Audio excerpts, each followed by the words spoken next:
Երևանում շտապօգնության մեքենայի վթարի հետևանքով բժիշկը մահացել է, այս մասին Facebook-ի իր էջում գրել է առողջապահության նախարար Անահիտ Ավանեսյանը։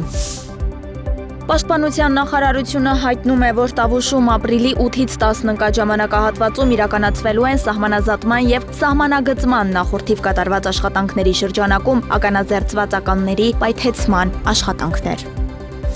Ազգային ժողովի նախագահ Ալեն Սիմոնյանն ընդունել է Հայաստանում Կիպրոսի դեսպան Միքայել Մավրոսին։ Հանդիպման առանցքում են եղել Հայաստանի եւ Կիպրոսի միջև ինչպես երկկողմ մակարդակում, այնպես էլ միջազգային հարթակներում գործակցությանը վերաբերող տարբեր հարցեր։ Զրուցակիցները քննարկել են նաեւ Հայաստան-ԵՄ հարաբերություններին, միջխորհրդարանական գործակցությանը, նաեւ տարածաշրջանային զարգացումներին վերաբերող երկկողմ հետաքրքրության մի շարք հարցեր։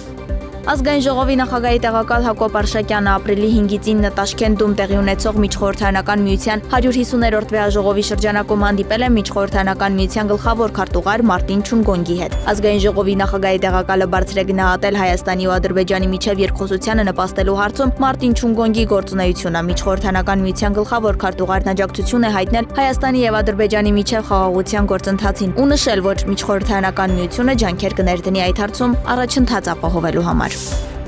Աբու Դաբի կատարած աշխատանքային այցի շրջանակներում նախագահ Վահագն Խաչատուրյանն իր կեցավայրում ընդունել է Արաբական Միացյալ Էմիրությունների էներգետիկայի եւ ենթակառուցվածքների նախարար Սուհայիլ Ալ-Մազրուին եւ Էթիադ Ռեյլ ընկերության գործադիր տնօրեն Շադի Մալակին։ Հանդիպման ընթացքում կողմերը համապարփակ քննարկումներ են ունեցել երկրների համար փոխադարձ հետաքրքրություն ներկայացնող ոլորտներում ներդրումային տարբեր ծրագրերի իրականացման հեռանկարների շուրջ։ Զրույցի ընթացքում մտքեր են փոխանակվել կառավարության խաղաղության խաչմերուկ նախագծի իրագործման վերաբերյալ։